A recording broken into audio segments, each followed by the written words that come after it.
والصلاة والسلام على سيد الأنبياء والمرسلين وعلى آله وأصحابه وأزواجه وذرياته وأهل بيته أجمعين برحمتك يا أرحم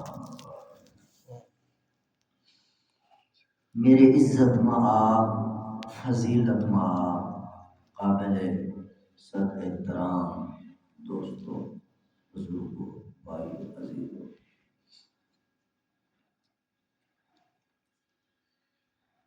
سولہواں پارہ سورۃ طٰہٰ، سورۃ طٰہٰ کی آیت نمبر 124۔ اللہ تعالی کیا ارشاد فرما رہے ہیں؟ دل کی تختی پہ آیت لکھیے، فرمان لکھیے، قرآن لکھیے۔ وَمَنْ أَعْرَضَ عَنْ ذِكْرِي،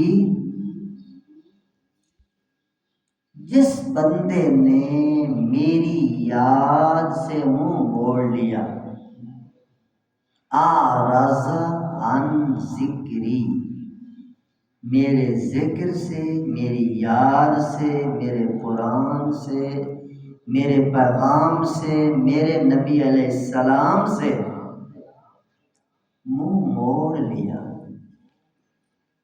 آگے قرآن کہتا فَإِنَّ لَهُ مَعِيشَةً ضَنْكًا،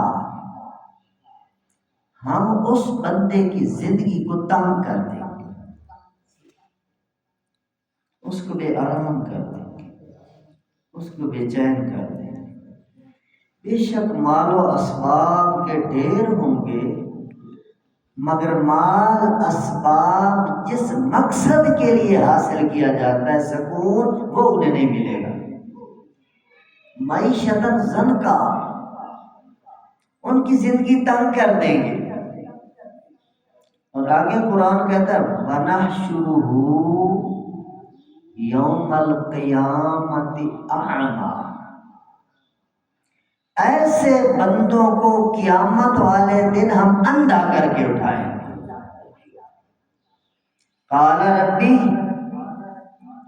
بندہ کہے گا اپنے رب سے، ربی میرے رب، لما حشرتنی اعمیٰ وقد کنت بصیرا، یا اللہ میری تو آنکھیں تھیں، میں تو دیکھتا بھالتا تھا، دنیا جہان کے رنگ روپ دیکھتا تھا، لما حشرتنی اعمیٰ، اللہ تو نے مجھے اندھا کر کے کیوں اٹھایا؟ بندہ اللہ سے سوال کرے گا، یہ قرآن کہہ رہا یہ ہوگا،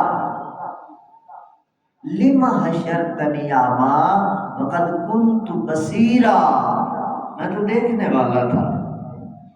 تو اللہ کیا جواب دیں گے؟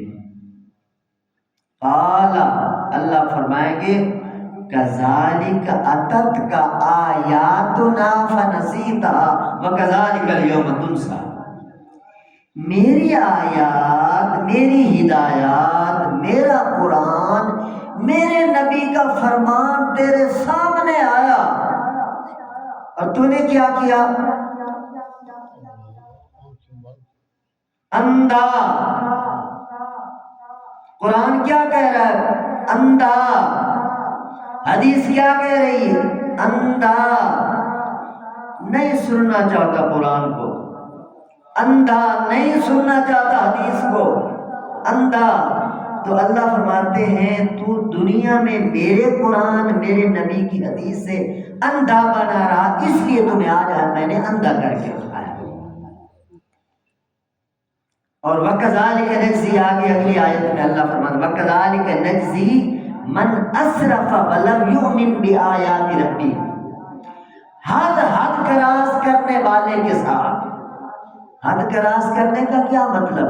قرآن حدیث کو ردی کی ٹوکری میں معاذ اللہ ڈال کر بس کہانیوں کے پیچھے چل پڑے، جس سے آج دیکھو مزاروں پر، درباروں پر، بازاروں میں، قبروں میں، اور کیا کتنے کتنے عقل مند لوگ پاگل ہوئے پھرتے ہیں۔ نماز کا پتہ نہیں، روزے کا پتہ نہیں، زکوٰۃ کا پتہ نہیں، اللہ رسول کے واضح دو ٹوک اور اجلا قسم کے احکام کا پتہ نہیں، مگر اندھا دھند حکایات اور کہانیوں کے پیچھے دنیا بھاگتی پھرتی۔ ابھی حاجی ظہور صاحب مجھے بتا رہے تھے، بڑے بڑے ڈاکٹر، بڑے بڑے عقل مند قسم کے لوگ وہ گائے کے پیشاب سے ہاتھ بھی دھو رہے ہیں، منہ بھی صاف کر رہے ہیں، اس کی گوبر کو اپنے اوپر مال رہے ہیں۔ بے ہدایت، اس سے ایک بات یہ سمجھ میں آتی ہے، ہدایت اللہ کا خاص تحفہ ہے، ہم جتنا شکر کریں کم ہے۔ ایمان، ہدایت، کلمہ توحید، خدا کی قسم اتنے انمول ہیرے، انمول جوہر، انمول تحفے ہیں کہ ساری زندگی سجدے میں جا کر ہم شکرانہ ادا کرتے رہے پھر بھی شکریہ ادا نہیں ہو سکتا۔ اس ایمان کے لیے، اس توحید کے لیے آل رسول کا خون لگا ہے، محمد پاک کا جسم مبارک زخمی ہوا ہے، صحابہ شہید ہوئے ہیں، بڑے بڑے مجاہدین کی گردنیں کٹی ہیں، اسلام کے درخت کو بار آور کرنے کے لیے اس کی جڑوں میں کتنے کتنے قربانی کے خون پڑے ہیں۔ میرے کو محترم دوستو، ہمارے تو نصیب ہے اماں کی گود میں ہمیں کلمہ توحید مل گیا ہے۔ ہم جس گھرانے میں، جس ماحول میں، جس علاقے میں، جس ماحول معاشرے میں رہتے ہیں، اذانوں کی آوازیں گونج رہی ہیں، کلمہ شہادت گونج رہا ہے، قرآن کی آوازیں گونج، یہ سعادت ہے اللہ کی۔ ان سے پوچھو جو کفر کے ماحول میں بیٹھے ہیں، کلمہ پڑھے تو گردن تن سے جدا ہوتی۔ تو میرے محترم دوستو، اللہ ان لوگوں کو ہدایت دے۔ آج قرآن سننے کے لیے کوئی تیار نہیں، قرآن سے اعراض ہے، نبی کے بیان سے اعراض ہے، بس دنیا کے بھول بھلکڑ کے اندر یہ لوگ گمراہی کی وادیوں میں بھٹکتے پھر رہے ہیں۔ سوئٹزرلینڈ امیر ترین ملک ہے دنیا کا، وہاں ہر بندہ کروڑوں پتی ہے، کوئی غریب نہیں ہے، مگر وہاں کیونکہ وہ کفر کا راج ہے، وہاں گورنمنٹ نے ایسے سینٹر بنائے ہوئے ہیں کہ جو بندہ اپنی زندگی سے تنگ ہے وہ انجیکشن لگوائے اور دنیا سے رخصت ہو جائے، یعنی خودکشی سوئٹزرلینڈ کے اندر قانوناً جائز ہے۔ جو زندگی سے تنگ رہ جائے، اور سب سے زیادہ خودکشیاں اس ملک میں ہو رہی ہیں جو دولت والے، پیسے والے، آسائش والے، آرام والے، ظاہری اسباب آرام کے سارے ان کے پاس موجود ہیں، مگر آرام نہیں ہے۔ اسباب راحت کا نام راحت نہیں، راحت اور ہے، اسباب راحت اور ہے۔ یہ نہیں کہ جس کے پاس لاکھوں کروڑوں اربوں ڈالر پاؤنڈز آ گئے وہ بڑا آرام میں ہے۔ یہ بڑے بڑے دولت مند، ان کے سینے چیر کے دیکھو، سب سے بڑے بے چین اور بے سکون یہ لوگ ہیں۔ چین کس میں ہے؟ اللہ رسول کی یاد میں۔ کتنی تسکین وابستہ ہے تیرے نام کے ساتھ، نیند کانٹوں پہ بھی آ جاتی ہے آرام کے ساتھ۔ اگر اللہ کے ساتھ لو لگی ہوئی ہے تو خدا کی قسم اسی میں چین ہے، اسی میں راحت، اسی میں سکون ہے۔ خوش نصیب ہو، اللہ رسول کی بات سنتے ہو، ایمان تازہ ہو جاتا ہے، بس اسی کے ساتھ وابستہ رہیں، اسی کے ساتھ جڑے رہیں، اسی میں دنیا کا بھی سکون ہے، آخرت کا بھی سکون ہے۔ اللہ پاک ہمیں آخر دم تک راہ راست پر چلتے رہنے کی توفیق دے۔ الحمدللہ رب العالمین والعاقبۃ للمتقین، والصلاة والسلام على سيد الأنبياء والمرسلين۔ اللهم اغفر لنا وللمؤمنين والمؤمنات والمسلمين والمسلمات الأحياء منهم والأموات من الجنة والناس أجمعين إنك سميع قريب مجيب الدعوات۔ اے کریم اللہ ہمارے تمام صغیرہ کبیرہ گناہوں کو معاف فرما۔ اے کریم اللہ ہماری تمام مشکلات کو آسان فرما دے، ہماری تمام پریشانیوں کو دور فرما دے۔ ہم سے پہلے جتنے مسلمان اس دنیا سے رخصت ہو گئے، یا اللہ سب کی کامل درجے کی بخشش فرما دے۔ جتنے انسان اس دھرتی پر موجود ہیں سب کی ہدایت کے فیصلے فرما۔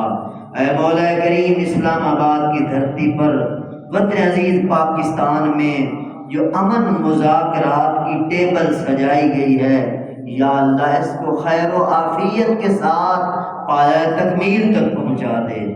یا اللہ مذاکرات کو کامیاب بنا دے۔ یا اللہ ایران کے اندر امن امان کی فضا پیدا فرما۔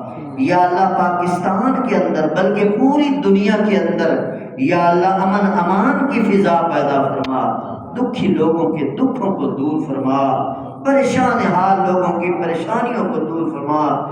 جو لوگ لٹ گئے پٹ گئے یا مولا کریم تباہ و برباد ہو گئے، یا مولا کریم تو ان کی خاص الخاص ان کے گھرانوں کی دستگیری فرما۔ یا مولا کریم، یا الہ العالمین، دنیا کے سفاک درندے دہشت گرد جو انسانیت کے دشمن ہیں، یا اللہ انہیں کیفر کردار تک پہنچا۔ یا اللہ ان بدبختوں کو عبرت کا نشان بنا دے۔